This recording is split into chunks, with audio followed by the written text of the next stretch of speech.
ಇನ್ನು ಇದಕ್ಕೆ ಪ್ರತಿವಾದವಾಗಿ ಅಭಿಷೇಕ್ ಮನು ಸಿಂಘವಿ ವಾದ ಮಂಡಿಸಿದ್ದಾರೆ. ಸರ್ಕಾರ ನಡೆಸ್ತಾ ಇರೋದು ಜಾತಿ ಗಣತಿ ಅಲ್ಲ, ಸಾಮಾಜಿಕ ಶೈಕ್ಷಣಿಕ ಸಮೀಕ್ಷೆ. ಕರ್ನಾಟಕ ಇದೇ ಮೊದಲಲ್ಲ 3-4 ಬಾರಿ ಸಮೀಕ್ಷೆ ನಡೆಸಿದೆ. ರಾಜ್ಯ ಸರ್ಕಾರದ ಪರ ವಕೀಲ ಅಭಿಷೇಕ್ ಮನು ಸಿಂಘವಿ ವಾದ ಇದು.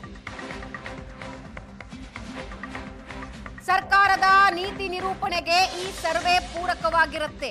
ಹಾವನೂರು ಕಮಿಷನ್, ಚಿನ್ನಪ್ಪ ಕಮಿಷನ್ ಅನ್ನ ಈ ಹಿಂದೆ ರಚಿಸಲಾಗಿತ್ತು. ಸಮಾಜ ಕಲ್ಯಾಣ ಕಾರ್ಯಗಳಿಗೆ ಸರ್ವೆ ನಡೆಸಲಾಗುತ್ತೆ. ಅಂಕಿ ಅಂಶ ಸಂಗ್ರಹಿಸದೆ ಪಟ್ಟಿ ತಯಾರಿಸೋದಾದ್ರೂ ಹೇಗೆ? ಕೇಂದ್ರ ಸರ್ಕಾರ ಮಾಡುತ್ತೆ ಅಂತ ರಾಜ್ಯ ಮಾಡುವಂತಿಲ್ಲ ಅನ್ನೋ ಹಾಗಿಲ್ಲ. ಹೀಗಂತ ಅಭಿಷೇಕ್ ಮನು ಸಿಂಘವಿ ತಮ್ಮ ವಾದ ಮಂಡನೆ ಮಾಡಿದ್ದಾರೆ. ಇದು ಸಾಮಾಜಿಕ ಮತ್ತು ಶೈಕ್ಷಣಿಕ ಸಮೀಕ್ಷೆ, ಗಣತಿ ಅಲ್ಲ ಸಮೀಕ್ಷೆ ಅನ್ನೋದು ಅಭಿಷೇಕ್ ಮನು ಸಿಂಘವಿ ವಾದ. ಸರ್ಕಾರದ ಪರ ವಕೀಲ ಅಭಿಷೇಕ್ ಮನು ಸಿಂಘವಿ ಮಾಡಿರೋ ವಾದ ಇದು. ಸರ್ಕಾರ ನಡೆಸ್ತಾ ಇರೋದು ಜಾತಿ ಗಣತಿ ಅಲ್ಲ, ಸಾಮಾಜಿಕ ಮತ್ತು ಶೈಕ್ಷಣಿಕ ಸಮೀಕ್ಷೆ ಅಂದಿದ್ದಾರೆ. ಈ ಹಿಂದೆನೂ ಕೂಡ 3-4 ಬಾರಿ ಸಮೀಕ್ಷೆಗಳನ್ನ ಮಾಡಲಾಗಿದೆ. ರಾಜ್ಯ ಸರ್ಕಾರದ ಪರ ಅಭಿಷೇಕ್ ಮನು ಸಿಂಘವಿ ವಾದ ಇದು. ಹಾವನೂರು ಕಮಿಷನ್ ಮತ್ತೆ ಚಿನ್ನಪ್ಪ ಕಮಿಷನ್ನ ಉಲ್ಲೇಖ ಮಾಡ್ತಾರವರು.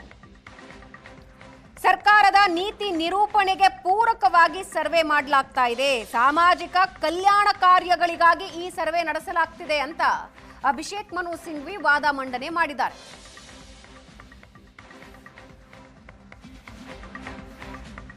ಅಂಕಿಅಂಶಗಳನ್ನ ಸಂಗ್ರಹಿಸೋದಷ್ಟೇ ಸರ್ವೆಯ ಉದ್ದೇಶ. ಅಂಕಿಅಂಶ ಸಂಗ್ರಹಿಸದೆ ಪಟ್ಟಿ ತಯಾರಿಸೋದಕ್ಕೆ ಹೇಗೆ ಸಾಧ್ಯ ಅಂತ ವಾದ ಮಂಡಿಸ್ತಾ ಇದ್ದಾರೆ.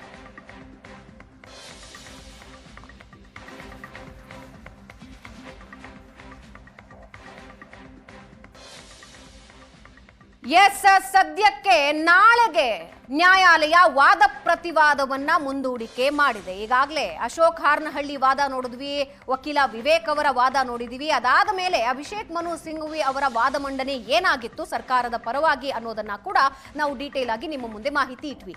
ಅಭಿಷೇಕ್ ಮನು ಸಿಂಘವಿಯ ಪ್ರಕಾರ ಇದು ಸಾಮಾಜಿಕ ಮತ್ತು ಶೈಕ್ಷಣಿಕ ಸಮೀಕ್ಷೆ, ಜನಗಣತಿ ಅಲ್ಲ, ಜಾತಿ ಗಣತಿ ಅಲ್ಲ, ಸಮೀಕ್ಷೆ ಅಂತ ಸರ್ಕಾರ ತನ್ನ ವಾದ ಮಂಡಿಸಿದೆ. ಇದ್ರ ಬಗ್ಗೆ ಇನ್ನಷ್ಟು ಡೀಟೇಲ್ಸ್ ಅನ್ನ ಹಂಚ್ಕೊಳ್ಳೋದಕ್ಕೆ ನಮ್ಮ ಹಿರಿಯ ಪ್ರತಿನಿಧಿ ರಮೇಶ್ ನಮ್ಮ ಜೊತೆ ಲೈವ್ ನಲ್ಲಿ ಜಾಯ್ನ್ ಆಗ್ತಾ ಇದ್ದಾರೆ. ರಮೇಶ್, ನಿನ್ನೆಯಿಂದಲೂ ಕೂಡ ವಾದ ಪ್ರತಿವಾದ ನಾವು ಆಲಿಸ್ತಾ ಇದ್ದೀವಿ. ಆದ್ರೆ ಇವತ್ತು ಕೆಲವೊಂದು ಪರ್ಟಿಕ್ಯುಲರ್ ವಾದ ಅರ್ಜಿದಾರರ ಪರ ವಕೀಲರು ಕೂಡ ನ್ಯಾಯಾಲಯದ ಮುಂದೆ ಸಲ್ಲಿಸಿದ್ದಾರೆ. ಇವತ್ತಿನ ವಾದ ಪ್ರತಿವಾದದ ಡೀಟೇಲ್ಸ್ ಕೊಡೋದಾದ್ರೆ ಅವನಂದ್ರೆ ರಾಜ್ಯ ಸರ್ಕಾರ ನಿನ್ನೆಯಿಂದ ನಡೆಸ್ತಾ ಇರುವಂತಹ ಜಾತಿ ಗಣತಿಗೆ ಸಂಬಂಧಪಟ್ಟಂತೆ ರಾಜ್ಯ ಸರ್ಕಾರ ಮಾಡ್ತಾ ಇರುವಂತಹ ನಡೆ ಇಲ್ಲಿ ಸರಿಯಾದಂಥ ಕ್ರಮ ಅಲ್ಲ. ಹಾಗಾಗಿ ಇಡೀ ಜಾತಿ ಗಣತಿಯನ್ನು ರದ್ದು ಮಾಡಬೇಕು ಅಂತೇಳಿ ಒಂದಷ್ಟು ಪೇಲ್ಗಳು ಸಲ್ಲಿಕೆ ಆಗಿರುವಂಥದ್ದು. ಅದರಲ್ಲಿ ಬ್ರಾಹ್ಮಣ ಸಮಾಜ, ಒಕ್ಕಲಿಗ ಸಮಾಜ, ವೀರಶೈವ ಸಮಾಜ ಸೇರಿದಂತೆ ಹಲವರು ಅರ್ಜಿಯನ್ನು ಸಲ್ಲಿಸಿದ್ದಾರೆ. ಅವರು ಅರ್ಜಿಯನ್ನು ಸಲ್ಲಿಸಿ ನಿನ್ನೆ ಮಾಡಿದಂಥ ಮನವೇನೆಂದ್ರೆ ಈಗಾಗಲೇ ಅಂದ್ರೆ ಜಾತಿ ಗಣತಿ ಶುರುವಾಗಿದೆ, ಮಾಹಿತಿಗಳನ್ನು ಕಲೆ ಹಾಕುವಂಥ ಕೆಲಸಗಳನ್ನ ಮಾಡ್ತಾ ಇದ್ದಾರೆ, ತಕ್ಷಣಕ್ಕೆ ತಡೆಯನ್ನು ಕೊಡಬೇಕು ಅನ್ನುವಂಥದ್ದನ್ನ ನಿನ್ನೆ ಮಾಡಿದ್ರು. ಆದರೆ ಅರ್ಜಿದಾರರ ಮನವಿಯಲ್ಲಿ ಒಂದಷ್ಟು ಅಂಶಗಳನ್ನು ಪರಿಗಣಿಸಿದಂತ ನ್ಯಾಯಪೀಠ ಮಧ್ಯಂತರ ತಡೆಗೆ ಕಳಿಸಿದ್ರೆ ಮನವಿ ಏನ್ ಮಾಡಲಾಗಿತ್ತು ಆ ಮಧ್ಯಂತರ ತಡೆಗೆ ಸಂಬಂಧಪಟ್ಟಂತೆ ಇವತ್ತು ವಾದವನ್ನು ಆಲಿಸಿದ್ದು. ಸುಮಾರು ಒಂದು 2-2.25 ಗಂಟೆ ಏನು ನ್ಯಾಯಪೀಠ ಒಂದು ವಾದವನ್ನು ಆಲಿಸುವ ಸಂದರ್ಭದಲ್ಲಿ ಅರ್ಜಿದಾರರ ಪರ ವಕೀಲರು ಸಾಕಷ್ಟು ಅಂಶಗಳನ್ನು ಉಲ್ಲೇಖವನ್ನು ಮಾಡ್ತಾ ಹೋಗ್ತಾರೆ. ರಾಜ್ಯ ಸರ್ಕಾರಕ್ಕೆ ಈ ಒಂದು ಸಮೀಕ್ಷೆಯನ್ನ ಮಾಡುವಂತ ಅಧಿಕಾರವೇ ಇಲ್ಲ.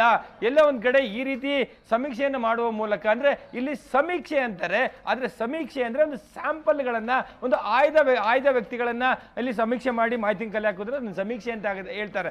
ಆದ್ರೆ ಇಲ್ಲಿ ಇಡೀ ಎಲ್ಲ ಜನರನ್ನ, ರಾಜ್ಯದ ಎಲ್ಲಾ ಜನರನ್ನು ಕೂಡ ಇದರಲ್ಲಿ ಒಳಭಾಗಿಸಿಕೊಂಡು ಮಾಡ್ತಾ ಇರುವಂತ ಇದೊಂದು ರೀತಿ ಗಣತಿ, ಜಾತಿ ಗಣತಿಯನ್ನ ಮಾಡ್ತಾ ಇದೆ. ಜಾತಿ ಗಣತಿಯನ್ನ ಮಾಡ್ಲಿಕ್ಕೆ ರಾಜ್ಯ ಸರ್ಕಾರಕ್ಕೆ ಯಾವುದೇ ಹಕ್ಕಿಲ್ಲ. ಸಂವಿಧಾನ ಸ್ಪಷ್ಟವಾಗಿ ಹೇಳಿದೆ. ಇದು ಒಂದು ಏನೋ ಜನರ ಗಣತಿ ಮಾಡುವಂತಹದ್ದು ಕೇಂದ್ರ ಸರ್ಕಾರಕ್ಕೆ ಇರುವಂತಹ ಅಧಿಕಾರ ಇರುವಂತಹದ್ದು. ಜೊತೆಗೆ ಇಲ್ಲಿ ರಾಜ್ಯ ಸರ್ಕಾರ ಜಾತಿ ಗಣತಿಯನ್ನು ಮಾಡಲಿಕ್ಕೆ ಹೋದಂತಹ ಸಂದರ್ಭದಲ್ಲಿ ಮಾಹಿತಿಗಳನ್ನ ಕಲೆ ಆಗ್ತಾ ಇದೆ. ಆ ಮಾಹಿತಿಗಳ ಒಂದೇನು ಆಧಾರ್ ಕಾರ್ಡ್ ಅನ್ನುವಂಥದ್ದು ಒಬ್ಬ ವ್ಯಕ್ತಿಯ ವೈಯಕ್ತಿಕವಾದಂತ ಒಂದು ಸೀಕ್ರೆಟ್ ಆದಂತ ಮಾಹಿತಿ ಆಗಿರ್ತದೆ. ಇದನ್ನ ನೀವು ತೆಗೆದುಕೊಂಡು ಅದನ್ನ ಎಷ್ಟರ ಮಟ್ಟಿಗೆ ಅವನ ವೈಯಕ್ತಿಕ ಸೀಕ್ರೆಸಿಯನ್ನ ಕಾಪಾಡಿಕೊಳ್ತೀರಿ ಅನ್ನುವಂಥದ್ದು ಕೂಡ ಇಲ್ಲಿ ಪ್ರಶ್ನೆಯಾಗಿ ಉಳಿತು. ಮತ್ತೆ ಈ ಮಾಹಿತಿಯನ್ನ ಕಲೆ ಹಾಕಿ ರಾಜ್ಯ ಸರ್ಕಾರ ತಮ್ಮ ಏನು ಪಕ್ಷದ ವಿಚಾರಕ್ಕೆ ಮುಂದಿನ ಹಂತದಲ್ಲಿ ರಾಜಕೀಯವಾಗಿ ಬಳಕೆ ಮಾಡಿಕೊಳ್ಳಿಕ್ಕೋಸ್ಕರ ಈ ರೀತಿಯಾದಂತಹ ಒಂದಷ್ಟು ಸಮೀಕ್ಷೆ ಸಮುದಾಯ ಹೆಸರಲ್ಲಿ ಗಣತಿಯನ್ನ ಮಾಡಲಿಕ್ಕೆ ಹೊರಟಿರುವಂತದ್ದು.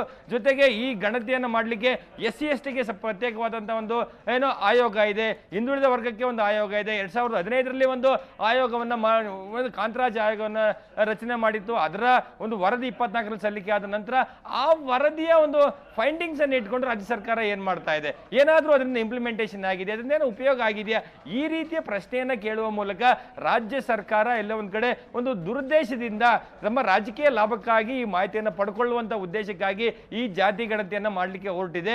ಇದು ಸಮೀಕ್ಷೆ ಅಲ್ಲ, ಇದೊಂದು ಗಣತಿ ಅನ್ನುವಂಥದ್ದು, ಸೆನ್ಸಸ್ ರೀತಿ ಮಾಡ್ತಾ ಇದೆ ಅನ್ನುವಂಥದ್ದನ್ನ ಇಲ್ಲಿ ಉಲ್ಲೇಖವನ್ನ ಮಾಡ್ತಾರೆ. ಜೊತೆಗೆ ಇನ್ನು ಈ ಹಿಂದೆ 2002ರಲ್ಲಿ ಕೇಂದ್ರ ಸರ್ಕಾರ ಗುರುತಿಸಿದಂತ ಜಾತಿಗಳ ಪಟ್ಟಿಯನ್ನು ನೋಡಿದ್ರೆ ಆ ಒಂದು 800 ಜಾತಿಗಳಿರುತ್ತೆ ಇಡೀ ದೇಶದಲ್ಲಿ. ಆದ್ರೆ ಇಲ್ಲಿ ಕರ್ನಾಟಕದಲ್ಲಿ ಕೂಡ 2500ಕ್ಕೂ ಹೆಚ್ಚು ಜಾತಿಗಳನ್ನ ಇಲ್ಲಿ ಉಲ್ಲೇಖವನ್ನ ಮಾಡ್ತಾ ಹೋಗ್ತಾರೆ.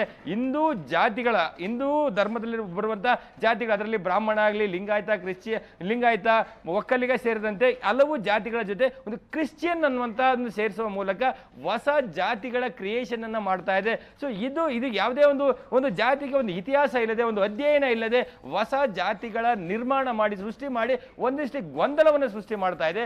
ಆ ಕಾರಣಕ್ಕಾಗಿ ಈ ಜಾತಿ ಗಣತಿಗೆ ಅವಕಾಶವನ್ನ ಮಾಡಿಕೊಡಬಾರದು, ತಕ್ಷಣಕ್ಕೆ ನಿಲ್ಲಿಸಬೇಕು ಅಂತೇಳಿ ಮಧ್ಯಂತರ ತಡೆಯನ್ನು ಕೊಡಬೇಕು ಅಂತೇಳಿ ಅರ್ಜಿದಾರರ ಪರ ವಕೀಲರು, ಹಿರಿಯ ಘಟಾನುಘಟಿ ವಕೀಲರುಗಳು, ಮಾಜಿ ಅಡ್ವೊಕೇಟ್ ಜನರಲ್ಗಳಾಗಿದ್ದಂಥ ಅಶೋಕ್ ಹಾರ್ನಳ್ಳಿ ಅವರು, ಪ್ರಭುಲಿಂಗ ನಾವಡಿಗೆ ಅವರು, ಮತ್ತೆ ಜೊತೆಗೆ ವಿವೇಕ್ ರೆಡ್ಡಿ ಅವರಾಗ್ಲಿ, ಹಲವು ವಕೀಲರು, ಜಯಕುಮಾರ್ ಎಸ್ ಹಿರೇಮಠ್ ಅವರು ವಾದವನ್ನ ಮಾಡ್ತಾ ಹೋಗ್ತಾರೆ.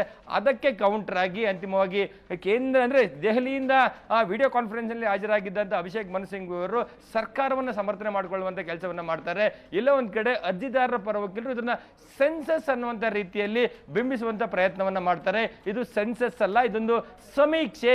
ನಾವು ಈ ಸರ್ವೆಯನ್ನ ಮಾಡ್ತಾ ಇದ್ವಿ, ಈ ಸರ್ವೆಯ ಮಾಹಿತಿಗಳನ್ನ ಕಲೆ ಹಾಕುವ ಮೂಲಕ ಜನರಿಗೆ ಯಾವ ಸಮುದಾಯಕ್ಕೆ ಯಾವ ಯೋಜನೆಗಳು ಕೊಡಬೇಕು, ಅದು ಯಾವ ರೀತಿಯಾದ ಕಲ್ಯಾಣ ಯೋಜನೆಗಳನ್ನ ಮಾಡಬೇಕು ಅನ್ನೋ ನಿಟ್ಟಿನಲ್ಲಿ ಈ ಮಾಹಿತಿಗಳನ್ನ ಕಲೆ ಹಾಕೊಳ್ತಾ ಇದ್ವಿ. ಇನ್ನು ಆಧಾರ್ ಅನ್ನ ಏನೋ ಲಿಂಕ್ ಅನ್ನು ಪಡ್ಕೊಳ್ತಾ ಇದ್ದಾರೆ, ಅದನ್ನು ಪ್ರೈವಸಿ ಅನ್ನುವಂಥದ್ದು ಹಾಳಾಗುತ್ತೆ ಅನ್ನುವಂಥದ್ದು ಅರ್ಜಿದಾರರೇನು ಆರೋಪ ಮಾಡ್ತಾ ಇದ್ದಾರೆ.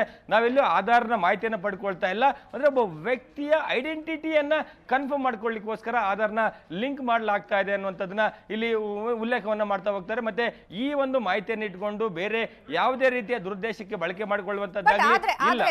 ಆದ್ರೆ ರಮೇಶ್, ಈಗ 3 ಜನ ವಕೀಲರು ಏನು ಅರ್ಜಿದಾರರ ಪರವಾಗಿ ವಾದ ಮಂಡನೆ ಮಾಡೋ ಸಂದರ್ಭದಲ್ಲಿ ಅವರು ಹೇಳಿದ್ದಾರೆ 60 ಪ್ರಶ್ನೆಗಳನ್ನ ಕೇಳಲಾಗುತ್ತೆ. ಅದರಲ್ಲಿ ಆ ವ್ಯಕ್ತಿಯ ಧರ್ಮ ಯಾವುದು ಅನ್ನೋದನ್ನು ಕೇಳಲಾಗತ್ತೆ, ನಾಸ್ತಿಕಾನೋ ಆಸ್ತಿಕಾನೋ ಅನ್ನೋದನ್ನು ಕೇಳಲಾಗತ್ತೆ, ವೈಯಕ್ತಿಕ ಎಲ್ಲ ಮಾಹಿತಿಗಳನ್ನ ಪಡೆದುಕೊಳ್ಳಾಗುತ್ತೆ. ಸರ್ಕಾರನೇ ಹೇಳಿರೋ ಹಾಗೆ 2,75,00,000 ಕುಟುಂಬಗಳನ್ನ ನಾವು ಕವರ್ ಮಾಡ್ತೀವಿ ಅಂತ ಹೇಳಿದ್ದಾರೆ.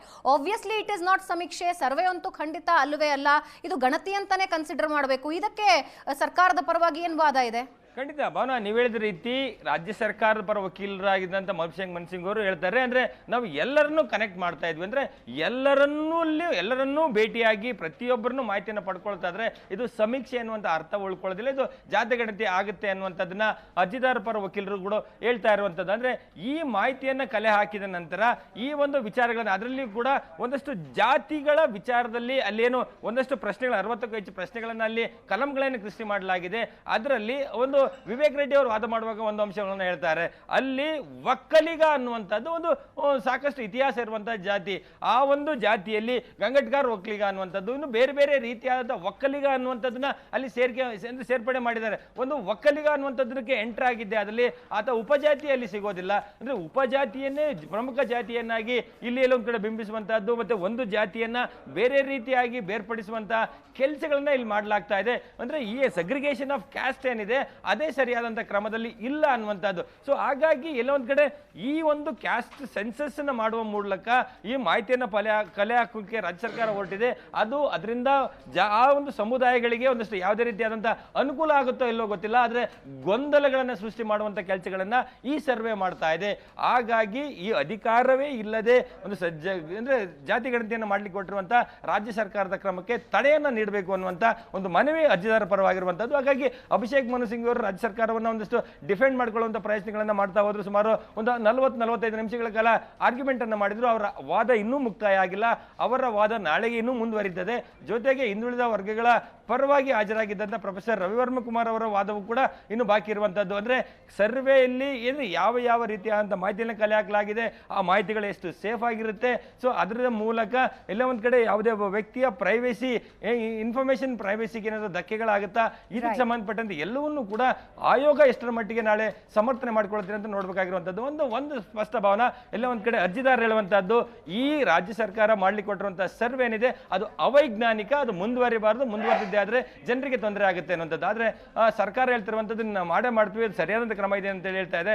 ಆದ್ರೆ ಅಂತಿಮವಾಗಿ ಕೋರ್ಟ್ ಯಾವ ರೀತಿ ಇದನ್ನು ಅರ್ಥ ಮಾಡಿಕೊಂಡು ಮಧ್ಯಂತರ ತಡೆಯನ್ನು ಕೊಡುತ್ತಾ ಅಥವಾ ಅದಕ್ಕೆ ಮಧ್ಯಂತರ ಜಾತಿ ಗಣತಿಯನ್ನು ಮಾಡಲಿಕ್ಕೆ ಗ್ರೀನ್ ಸಿಗ್ನಲ್ ಕೊಡುತ್ತಾ ಅನ್ನೋದು ನಾಳೆ ಒಂದಷ್ಟು ಉತ್ತರಗಳು ಸಿಗುವಂತ ಸಾಧ್ಯತೆಗಳಿದೆ. ಭಾವನಾ. ಎಸ್ ರಮೇಶ್, ವಾಪಸ್ ಬರ್ತೀನಿ.